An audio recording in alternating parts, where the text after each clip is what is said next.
아멘.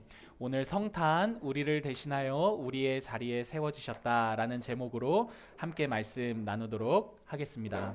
여러분 이전에요 제가 국사 시간 이렇게 떠올리면요 항상 한 나라가 세워지는 데 있어서 그 개국 그 한 나라를 세우는 데 있어서 한 사람을 소개할 때 그 왕을 소개할 때마다 항상 그 탄생에는 매우 비범한 일화가 있었던 것 기억합니다. 뭐 많은 이야기들 있겠지만 아직도 뭐 잊혀지지 않는 이야기 중 하나 알에서 태어난 박혁거세 이 이야기는 굉장히 기억에 남고 사라지지 않는 것 같습니다. 또 뿐만 아니죠. 단군 신화를 보더라도 곰이 뭐 사람이 돼서 뭐 이렇게 이런 이야기들도 있죠. 이렇게 한 나라를 시작할 때 한 인물을 이야기하면요 굉장히 비범한 그 한 사람의 탄생을 이야기합니다. 이들의 탄생 일화에서부터가요 일반인들과 매우 다르고 그 다른 그들의 출생 그 탄생을 통해서요 그 사람이 신과 방불한 사람이다 뭐 이렇게 강조를 두고 그러한 명분을 세워서 한 나라가 세워지게끔 이렇게 하는 게 그 한 사람의 탄생에 관한 일화이지요. 여러분 오늘 우리가 함께 읽은 이 본문도요 신과 관련된 이야기입니다.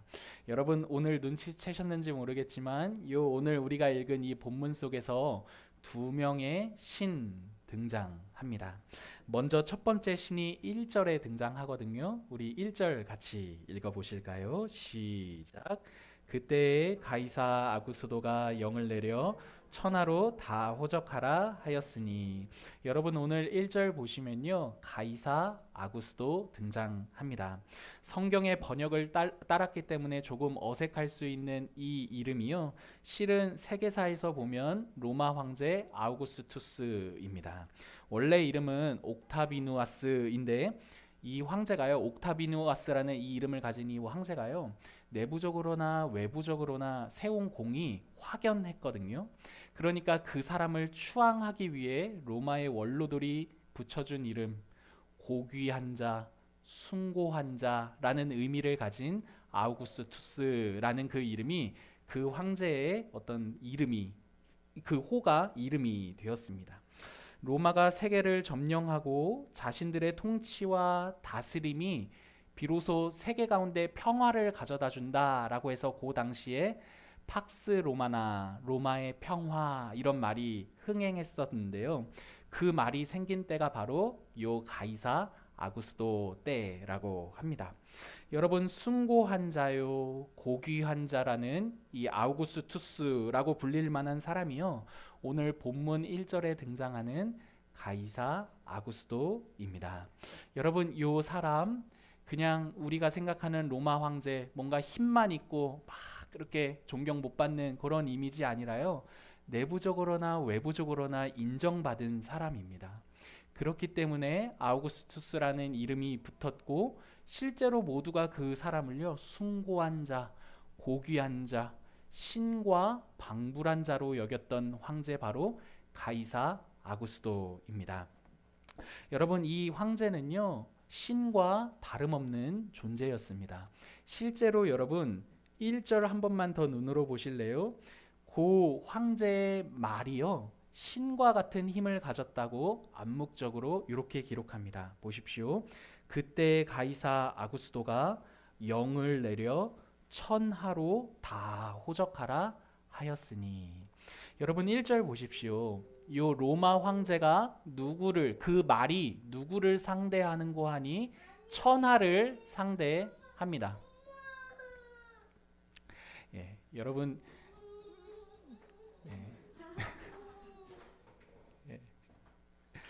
예수님께서 내게로 오는 아이를 금하지 말라고 하셨던 게 얼마나 큰 인내를 가지셨던 말씀인지 여러분 한번 들어보십시오. 1절 보십시오. 이 황제의 말이 누구를 상대하는고 하니 천하를 상대합니다. 여러분 우리가 사는 요 세상은요 그 사람의 말이 상대하는 범위와 대상을 가지고 그 사람이 힘을 가진 존재인지 아닌지를 판단하는 세상입니다. 한번 생각해 보십시오, 여러분. 인스타그램 하시나 모르겠어요. 저도 교회 인스타 계정 시작하면서 처음 해봤거든요.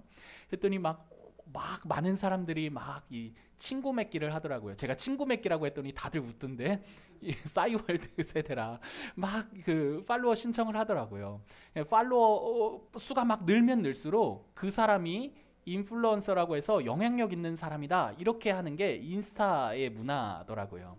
여러분 보십시오. 많은 사람들이 자기를 따르고 그 말을 주목하고 그 사람의 말이 갖는 범위가 크면 클수록 그 사람이 힘 있는 사람이라 여기는 시대, 바로 우리의 시대입니다. 여러분 오늘 로마 황제의 요 말이 상대하는 그 대상과 범위를 한번 생각해 보시기 바랍니다. 어떠한 대상과 범위입니까? 천하입니다. 천하.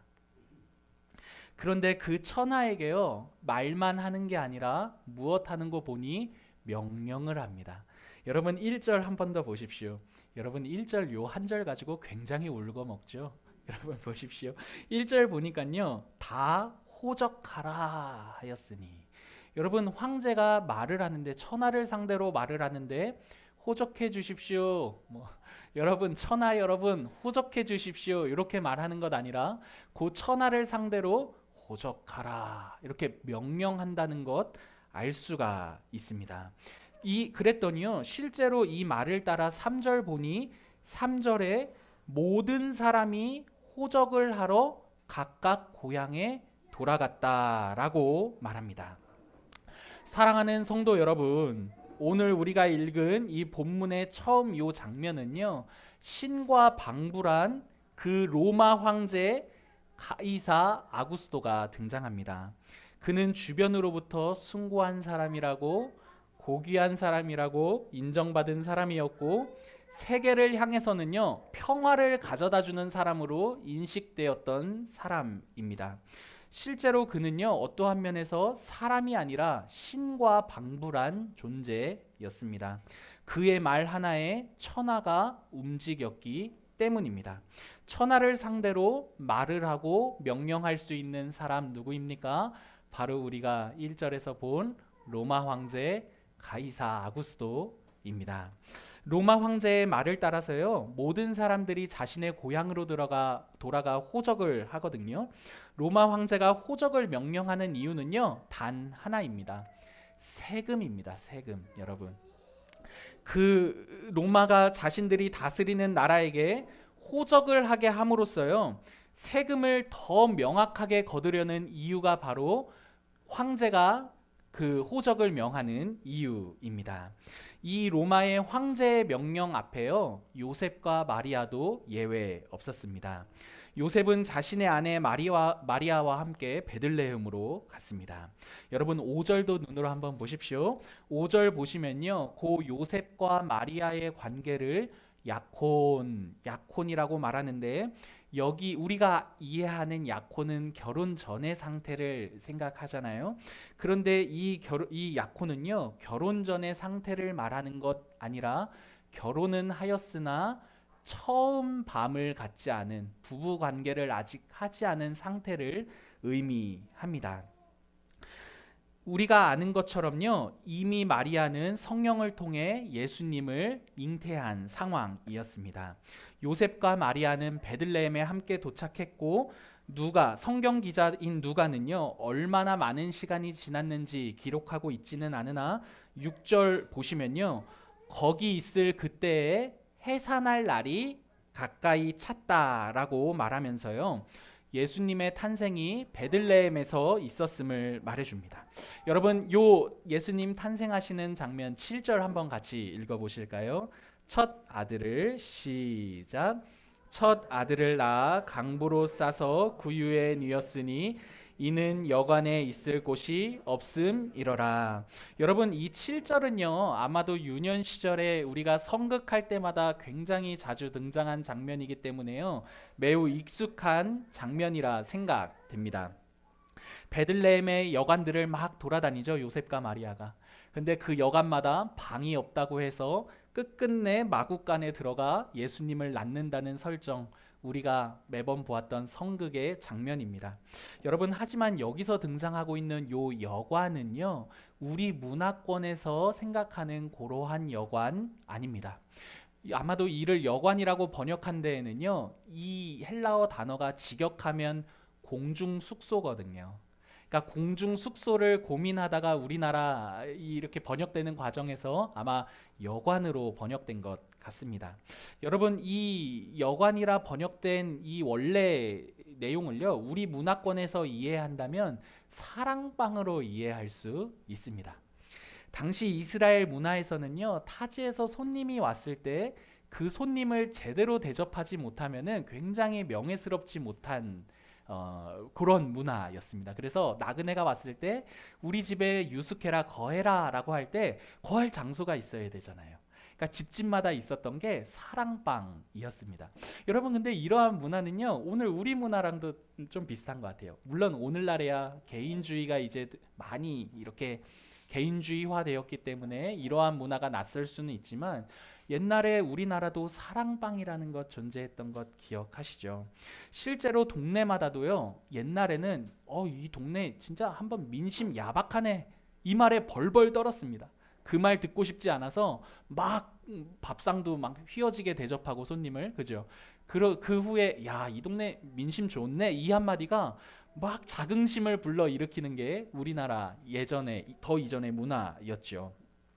여러분, 지금 요셉과 마리아가요, 베들레헴으로 호적하기 위해 올라왔습니다. 나그네의 신분으로 베들레헴에 온 거죠. 그런데 문제는요, 호적을 하러 온 게 요셉의 가정뿐만이 아니었습니다. 많은 사람들이, 베들레헴을 적으로 두고 있는 많은 사람들이 모여 호적하러 모였을 것입니다. 사랑방마다 사람들이 미어 터지는 거죠. 일가 친척들이 나그네로 왔을 수도 있고 또 전혀 다른 모르는 사람들이 어쨌든 왔을 수도 있지만 분명한 건 그 사랑방에 더 이상 나그네인 손님들을 수용할 수가 없었습니다. 각자 집에 가지고 있던 사랑방에 나그네들이 넘쳤던 거죠.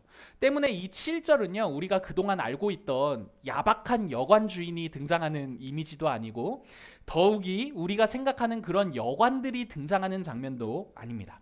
하지만 분명한 사실 한 가지가 있다면요, 이 장면은요, 우리가 성극에서 느꼈던 그 예수님 탄생에 있어서의 초라한 만큼은 분명하게 우리들에게 전달합니다.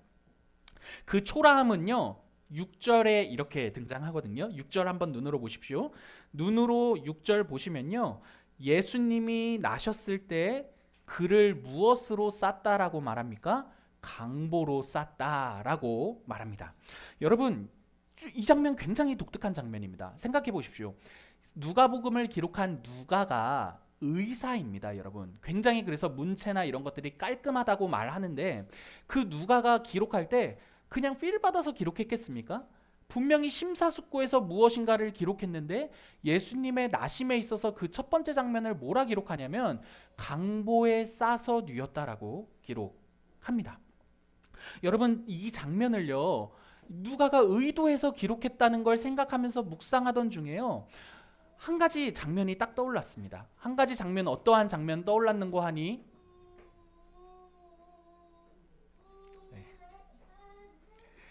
그 왜 뮤지컬도 중간에 한 번씩 쉬잖아요. 그런 시간입니다, 여러분. 인터미션.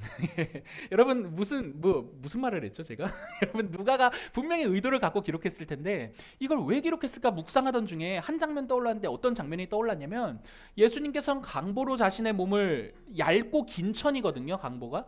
얇고 긴 천으로 자신을 두르셨는데 그와 대조되게 우리가 앞서 살펴보았듯이 신과 방불한 그 로마 황제가 두르고 있을 법한 어떤 화려한 내용들이 떠올랐습니다. 여러분, 오늘 누가가요, 예수님의 이 강보로 싸서 뉘었다는 이 장면을 굳이 기록하는 것은 어떠한 의미에서 지금 로마 황제와 대조하고 있는 것이죠. 여러분, 제가요 잘 모르겠습니다. 로마 황제가 무엇을 두르고 있었는지는 모르겠지만 분명한 한 가지 사실이 있다면 로마 황제의 권위를 상징하는 그 내용이 로마 황제를 분명 두르고 있었을 것이란 사실입니다. 그런데 여러분, 이와 대조적으로요, 예수님은 어떠합니까? 굉장히 좁고 굉장히 얇은 그 천 하나로 예수님은 둘러 있으십니다. 여러분, 예수님을요, 그 좁고 긴 천으로 둘렀다, 이 강보에 둘러싸였다라는 이 표현을요, 그냥 그런가 보지라고 생각하지 마시고 한번 조금 더 생각해 보았으면 좋겠습니다. 사랑하는 여러분, 우리가 사는 이 시대 어떠한 시대입니까? 자기가 두른 것이요 곧 그 자신의 정체성이라고 말하는 시대입니다. 여러분 때문에 옷 하나를 두르더라도, 가방 하나를 들더라도 그가 두르고 걸친 그것이 바로 너야 라고 말하는 그 시대가 바로 우리가 사는 시대입니다. 여러분, 그렇기 때문에요, 우리 중에 아무도요 가벼운 것으로 우리 자신을 두르고 싶어 하지 않습니다. 목도리 하나를 두르더라도요, 여러분, 길거리에서 그냥 산 목도리와 백화점에서 내가 거금을 들여 산 목도리와, 여러분, 뭘 두를 때 더 기분이 좋냐는 말입니다. 그래도 백화점에서 거금 든 거 남들은 다 봤을 때 그게 그거지만, 여러분, 그래도 내가 거금 들여 산 거 딱 걸치고 두르고 밖에 나가면 좀 달라 보이는 것 같은 기분을 느끼는 게 우리의 형편 아니냐는 말이죠. 여러분, 제가요 그냥 비싼 것을 두른다 뭐 이런 것들 가지고 비난하고 나쁘다고 말하려는 것 아닙니다. 어떤 것을 두르든지 상관없죠. 제가 하고 싶은 말은요, 그 두른 것이 너 자신이라고 말하는 세상이 바로 우리가 사는 세상이라는 말입니다. 여러분, 그냥 이게 유치하게 옷을 두르는 것만 생각하지 마십시오. 여러분, 직장을 두르잖아요. 우리가 경제를 두르잖아요. 너 몇 평 살아? 너 어느 집 살아? 어느 동네 살아? 여러분, 막 학업에 한창인 학생들을 보면 학벌을 두르고 싶어 하잖아요. 여러분, 이렇게 그 두른 것 그 자신이 너라는 시대가 우리가 사는 시대인데, 그 시대의 한복판에 예수님께서 어떻게 나셨습니까? 강보로 쌓여 나셨다는 사실입니다. 여러분, 이 장면은요 로마 황제와 대조되어 더 극하게 이렇게 더 극적으로 느껴지는 것 같습니다. 여러분, 예수님의 나심이 초라하다는 사실은요 강보에 쌓여 누였다는 것뿐만 아닙니다. 우리가 잘 알고 있듯이요, 그 누이신 장소가 어디였습니까? 구유였죠. 구유. 여러분, 구유는요 일반적으로 우리 상상할 때 말구유 생각할 것 같은데, 여러분 직역하면 이 구유는요 가축들의 먹이통입니다. 가축들의 먹이통. 예수님께서 여러분, 죄송합니다. 아이의 이 외침에 조금만 너그럽게 좀 받아주십시오. 여러분, 가축들의 먹이통인데요, 이 가축들의 먹이통 생각해 보십시오. 예수님이 나신 곳이 어디입니까? 가축들의 먹이통입니다. 학자들이요 이렇게 말하는 걸 봤어요. 그 당시 때 가축들은 동굴에서 많이 키웠대요. 그러니까 예수님이 가축들의 먹이통에 났다는 건 동굴에서 나셨다, 뭐 이렇게 말하는 학자들도 있더라고요. 그래서 성화를 보면 요셉과 마리아와 예수님이 동굴에 있는 거 본 적 있으시죠? 아마 그러한 학자들의 말에 의해 이렇게 설명한 것 같습니다. 어쨌거나 중요한 것은요, 예수님께서 가축들이 거하는 곳에 태어나셨다는 사실입니다. 여러분, 이 장면 역시도 생각하다가 여러분, 이전에 이 이야기 하나 떠올랐습니다. 유치원생들인데 대화를 하는데 유치원생들끼리 이런 대화를 한대요. 너네 집 자가야 전세야? 여러분, 우습지요? 근데 그렇지 않습니다. 실제 있는 이야기죠. 실제로 저희 친척 누나의 아들, 딸들이 나눴던 얘기고요. 너네 집 전세냐? 막 이러면서 자가냐? 막 이래. 여러분, 이렇게 어른들의 관심사가 자연스럽게 아이들에게까지 전해지는 매우 마음 아픈 상황, 이야기죠. 우리가 사는 세상은요, 그 사람이 머무는 장소에 굉장한 의미를 부여하는 시대입니다. 여러분, 이렇게 교회가 작으면 되겠어요? 제가 하는 말이 아니라 교회를 알아보러 많이 다녔어요. 제가 작은 공간이면 된다 그랬더니 장소를 소개해 주시는 부동산 사장님이 저에게 가르쳐 주셨어요. 교회는 이렇게 작으면 안 돼요, 목사님. 이렇게. 여러분, 우리가 거하고 머무는 우리의 시대는요, 우리가 머물고 거하는 장소가 굉장히 중요한 시대라고 말합니다. 여러분, 그런데 보십시오. 예수님께서 나신 곳이 어디입니까? 가축들의 먹이통입니다. 가축들을 위한 장소죠. 물론 그곳에서 자란 것도 아니고 그곳에서 사신 것도 아니지만요, 예수님께서 이 세상에서 처음 만난 장소가 가축들을 위한 장소였다는 요 사실은요, 예수님의 탄생이 굉장히 초라하다는 것을 알 수가 있습니다. 이 역시도 앞서서 그 로마 황제와 대조되기 때문에요, 더욱 초라하게만 보입니다. 여러분, 로마 황제가 이 구유를 알기나 했었을까요? 한 번도 본 적 없을지도 모르는 그곳, 그 최고의 권력자가 한 번도 본 적 없을지도 모르는 그곳에 예수님께서 나셨고, 예수님께서 이 땅에서 처음 만난 장소가 바로 그러한 장소였습니다. 사랑하는 여러분, 여기까지가 오늘 본문의 내용이거든요. 이제 조금만 더 들어보세요. 사랑하는 여러분, 우리가 익히 잘 알고 있듯이요, 이 예수님의 탄생과 관련된 이 이야기는요, 이 자리에 있는 우리 모두에게 익숙하지만 사실은요, 여러분, 이 이야기를 액면 그대로 받는다면 실은 굉장히 당혹스러운 이야기입니다. 여러분, 왜 당혹스러운가 하냐면요, 이 이야기를 통해 예수님을 믿으라고 말하고 있기 때문입니다. 여러분, 앞서 이야기한 것과 같이요, 한 나라가 세워지는 데 있어서요, 사람들의 마음을 모으기 위해서는요, 그 사람의 탄생이 굉장히 비범해야만 합니다. 다른 사람과 달라야 그 사람을 신뢰할 수 있죠. 그래서 알에서 태어난다거나 곰이 사람이 된다거나 뭐 이런 일들이 있어야, 야, 저 사람은 진짜 우리랑 다르구나, 이렇게 생각하고 그 사람을 추앙합니다. 여러분, 오늘 본문만 보더라도, 요 로마 황제만 보더라도 그렇지 않습니까? 본문에서 자세히 뭐 로마 황제의 위대한 업적들이 나온 건 아니지만, 여러분, 로마 황제의 말 한마디에 천하가 움직이잖아요.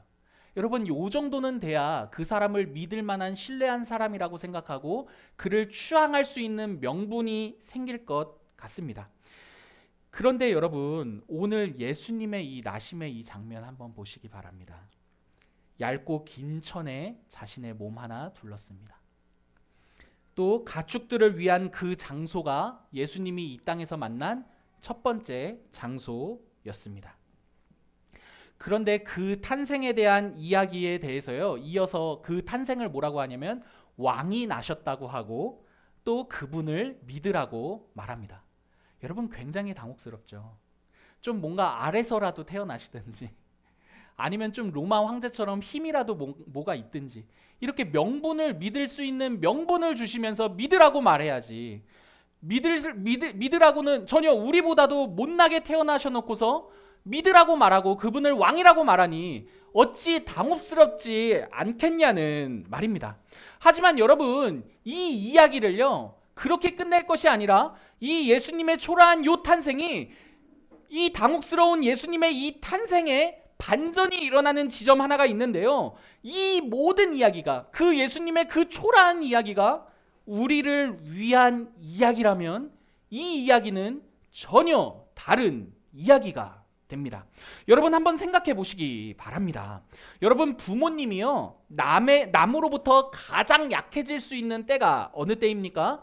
자녀가요, 상대에게 실수했을 그때입니다.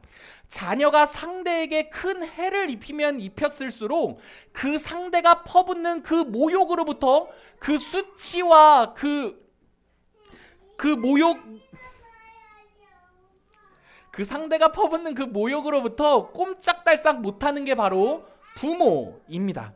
여러분, 저의 예를 들자면요, 제가 초등학교 1학년 때 저랬거든요. 그러니까 1학년인데 1학년 선생님이 오죽하셨으면 저에게 뭐라고 말씀하셨냐면, 엄마 불러와 이러셨어요. 부모님 불러와. 여러분, 부모님이 가셔서 좋은 얘기 들으셨겠습니까? 주의가 산만하고, 제 실제로 생활기록부에 그렇게 써 있습니다. 주의가 산만하고 자기 주장이 강하며 뭐 이런 이야기.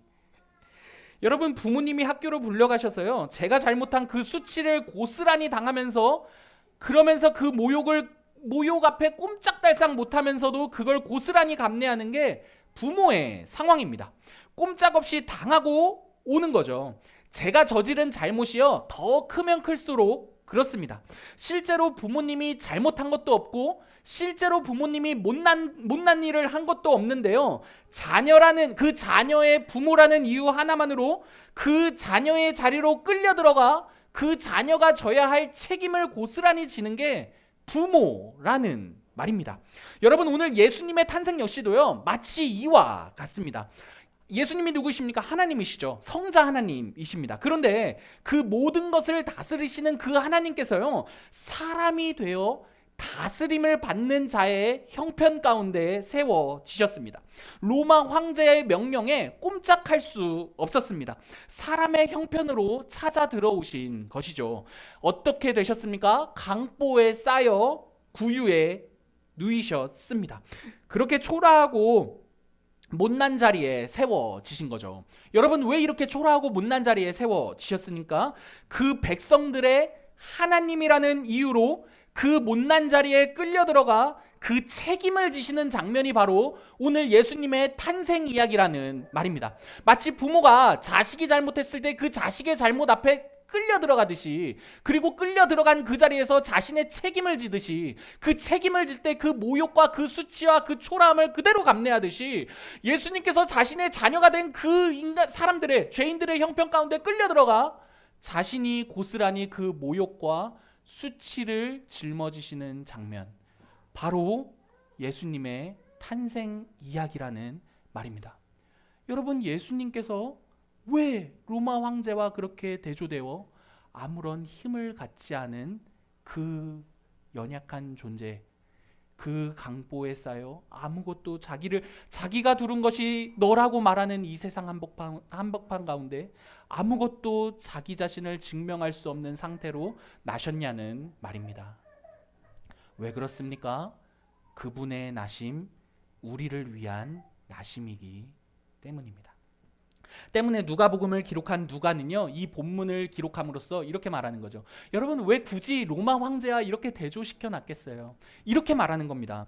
그분은, 예수님은 로마 황제와 같이 너희의 위에서 너희를 통치하시는 그러한 하나님이 아니라 너희의 형편 가운데 찾아 들어가 너희가 못나질 수 있는 그 최고의 못남을 함께 짊어지시는 분이다.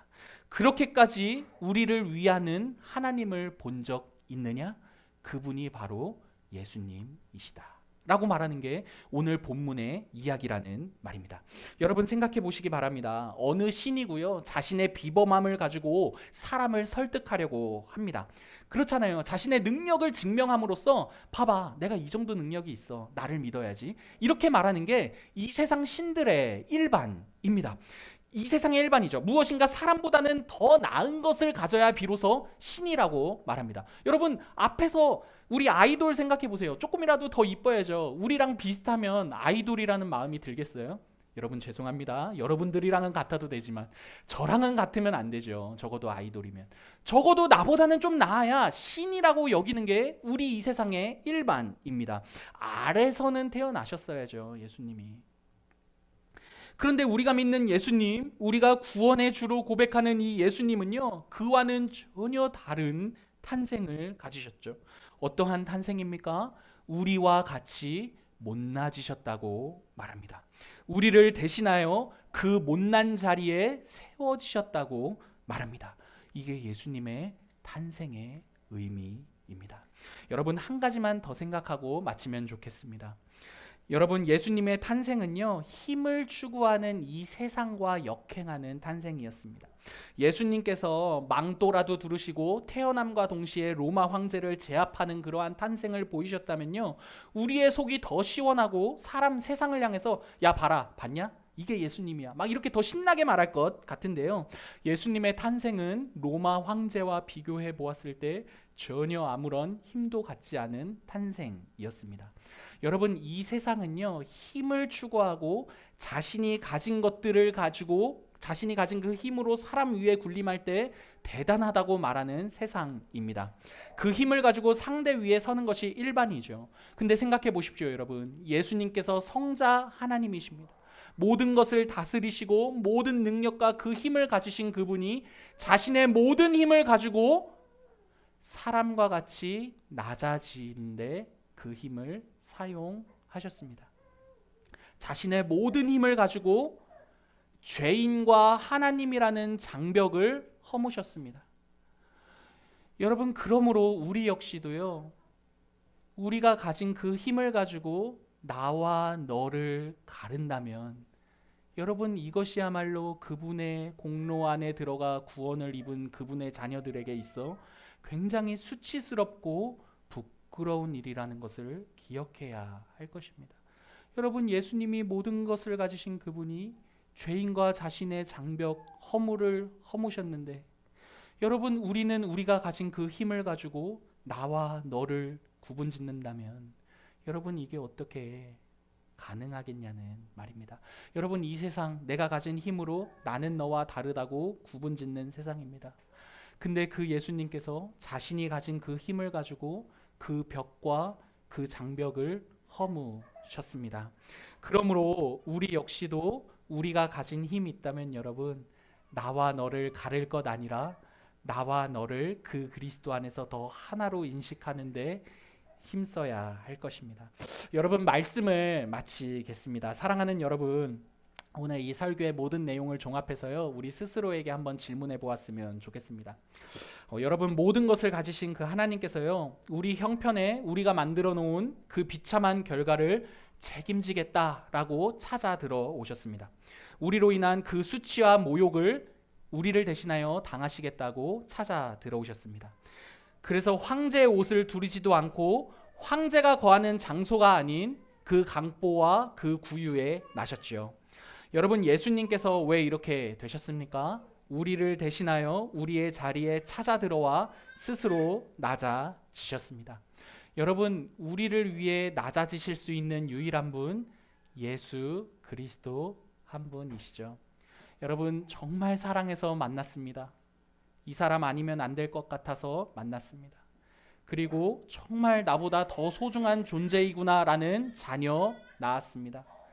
그런데도 그 대상과 같이, 그 대상을 위해 그 대상보다 더 낮아지는 것 쉽지 않다는 것 매 순간마다 느낍니다. 여러분, 하지만 우리 주님 어떠한 주님이십니까? 우리의 형편에 우리가 져야 할 그 책임을 자신이 담당하시겠다고 사람이 되어 찾아오신 하나님이십니다. 여러분, 이 세상 아무도 우리를 위해 그렇게 낮아지지 않습니다.